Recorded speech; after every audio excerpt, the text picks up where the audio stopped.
When inspecting under the current adopted code, it is crucial to enforce the requirements of that code, even if you are aware that the requirements are slated to change in the future. This stems from the fundamental principle that the current code holds the force of law, and your primary responsibility as an inspector is to ensure that buildings and electrical systems comply with the prevailing legal standards. Consider an example where the 1996 code mandates a dedicated electrical space of 25 feet. If you are conducting an inspection under the 1996 code, you are obligated to enforce this specific requirement, irrespective of the knowledge that the forthcoming 1999 code will reduce the dedicated space requirement to 15 feet. However, the role of an inspector also allows for the exercise of discretion in certain situations. This discretion comes into play when considering practices that are not explicitly prohibited by the current code, yet are known to be compliant under the next code cycle. To illustrate, consider the presence of ducts positioned 15 feet above an electrical panel, where the current code demands 25 feet of dedicated space. While the current code technically flags this as a violation, the inspector, with the knowledge that the upcoming code will permit this configuration, might choose to allow the ducts to remain in their current location. The decision to permit a practice that is non-compliant under the present code, but will be legal under the succeeding code cycle, rests ultimately with the inspector's professional judgment. However, it is of paramount importance to always bear in mind that the inspector's overriding responsibility is the strict enforcement of the existing code. Any deviations or exceptions to the code should be carefully considered and granted only on a case-by-case basis, taking into account all relevant factors and ensuring that safety and compliance are not compromised. It's a balancing act requiring a deep understanding of both the current and future regulations, as well as the potential implications of any deviations. Always prioritize safety and compliance, and when in doubt, err on the side of strict adherence to the current code. Inspectors need to stay updated on all code changes. This includes attending training sessions, reading industry publications, and participating in professional organizations. A proactive approach to learning about code updates helps inspectors make informed decisions and apply the code effectively. Documentation is a critical aspect of the inspection process. Inspectors should maintain detailed records of all inspections, including any deviations from the code and the rationale for allowing them. Proper documentation protects the inspector and provides a clear audit trail for future reference. Collaboration with other professionals, such as engineers and architects, can be invaluable in complex situations. Seeking input from experts ensures that decisions are well informed and consider all relevant factors. When faced with a situation where the current code conflicts with a future code, transparency is key. Inspectors should communicate openly with building owners and contractors about the potential issues and the reason behind their decisions. This helps to avoid misunderstandings and fosters a collaborative approach to compliance. The primary goal of electrical codes is to ensure safety. Inspectors should always prioritize safety when making decisions, even if it means enforcing a strict interpretation of the current code. Safety should never be compromised for the sake of convenience or cost savings. The NEC, or National Electrical Code, is updated every 3 years. These updates reflect changes in technology, industry best practices, and safety standards. Inspectors must stay abreast of these changes to effectively enforce the code. Changes to the NEC are typically driven by a combination of factors including new technologies, field experience, and research. The code-making process involves input from a wide range of stakeholders including electrical engineers, contractors, manufacturers, and inspectors. The goal is to create a code that is both safe and practical. One of the key changes in recent years has been the increasing focus on energy efficiency. The NEC now includes provisions that promote energy-efficient designs and technologies. This reflects the growing awareness of the importance of sustainability and the need to reduce energy consumption. Another important trend is the increasing use of renewable energy sources. The NEC now includes specific requirements for the installation of solar photovoltaic systems, wind turbines, and other renewable energy technologies. These requirements are designed to ensure that these systems are installed safely and reliably. The NEC also addresses the growing use of electric vehicles. The code includes provisions for the installation of electric vehicle charging stations, ensuring that these stations are safe and compatible with the electrical system. In addition to these specific changes, the NEC also undergoes continuous updates to improve its clarity and usability. The code-making process involves a rigorous review of all sections of the code, with input from experts in the field. The goal is to make the code as clear and easy to understand as possible, reducing the potential for misinterpretation. The NEC is organized into chapters, articles, and sections. Each section addresses a specific aspect of electrical installation, providing detailed requirements and guidelines. The code also includes tables and figures that provide additional information and support the requirements. One of the key concepts in the NEC is the concept of listing and labeling. The code requires that electrical equipment be listed and labeled by a recognized testing laboratory. This ensures that the equipment has been tested and meets safety standards. The NEC also includes requirements for grounding and bonding.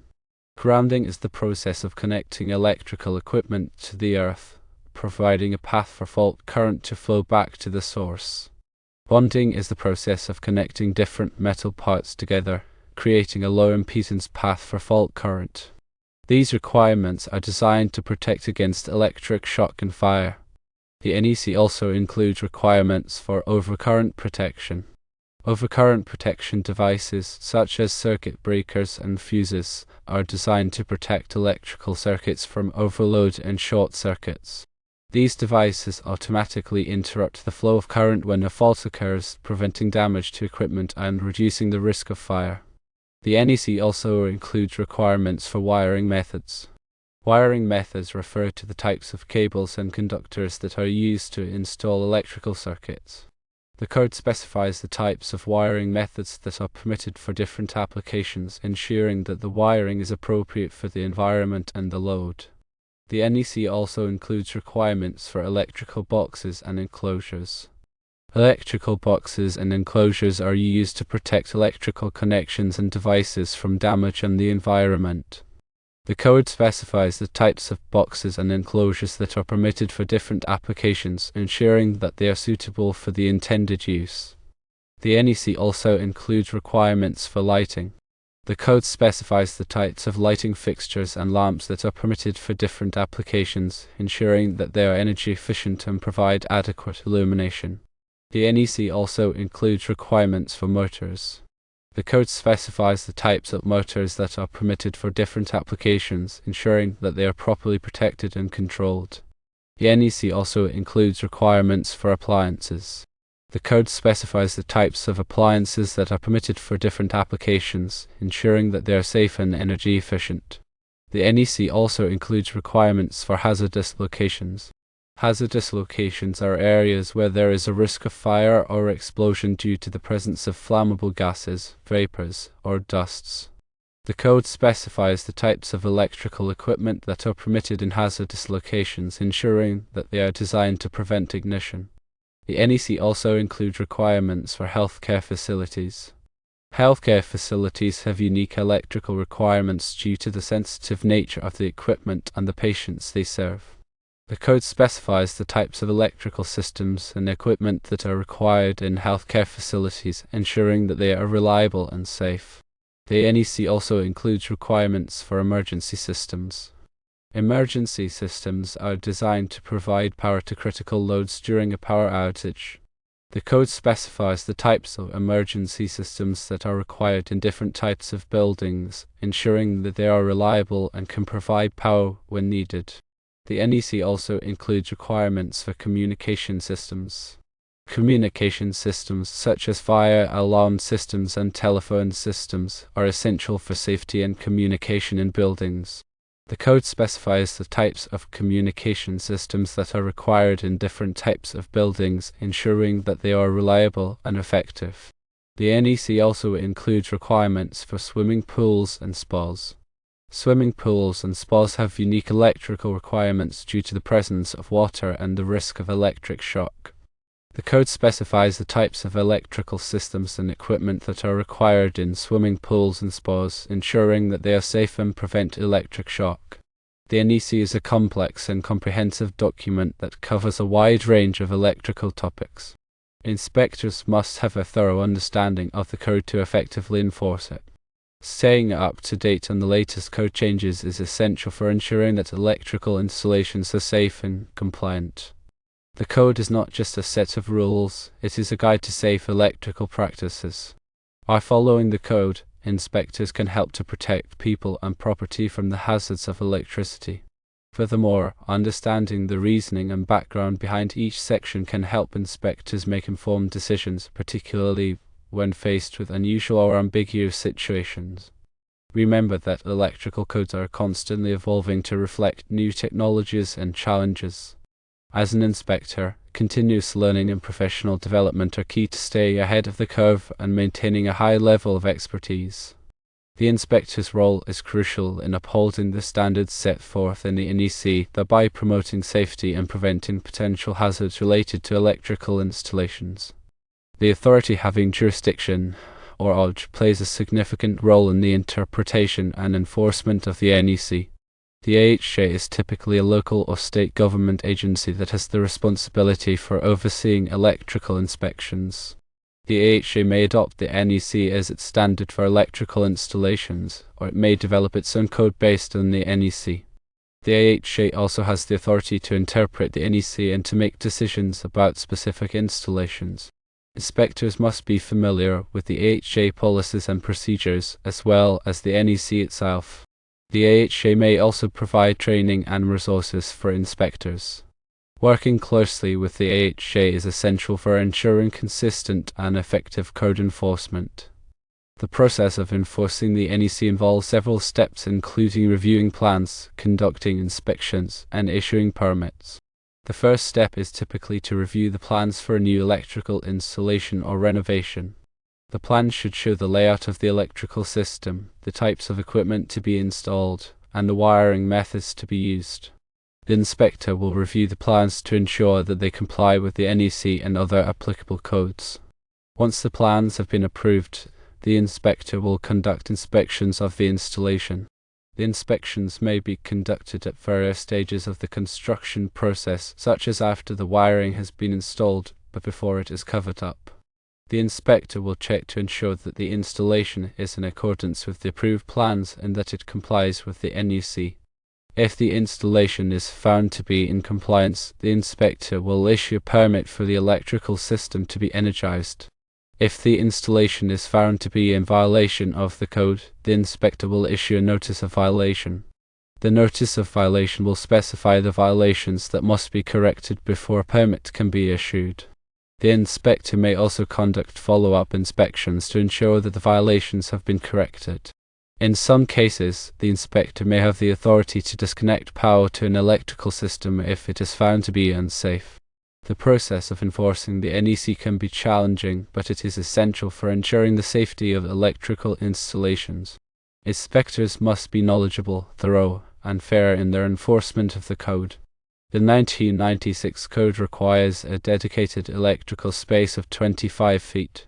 If you are inspecting a building under the 1996 code, you must enforce this requirement, even if you know that the requirement will be changed to 15 feet in the 1999 code. This is because the current code is the law, and it is your job to ensure that buildings comply with the law. However, you can also use your discretion to allow certain practices that are not specifically prohibited by the current code, but that you know will be legal in the next code cycle. For example, in the example you provided, you could allow the ducts to remain in place, even though they are only 15 feet above the panel, because you know that this will be legal in the 1999 code. Ultimately, the decision of whether or not to allow a practice that is illegal in the current code but that will be legal in the next code cycle is up to the inspector. However, it is important to remember that the inspector's primary responsibility is to enforce the current code, and that any exceptions to the code should be made on a case-by-case basis. When considering an exception, the inspector must carefully evaluate the potential risks and benefits. The inspector should also consult with other professionals, such as engineers and architects, to get their input. The inspector should document the reasons for granting an exception in detail. This documentation should include the specific code requirements that are being waived, the reasons for waiving them, and the measures that are being taken to mitigate any potential risks. The documentation should be kept on file and made available for review by the AHJ. Inspectors should also be aware of the potential legal implications of granting exceptions to the code. If an inspector grants an exception that results in an accident or injury, the inspector could be held liable.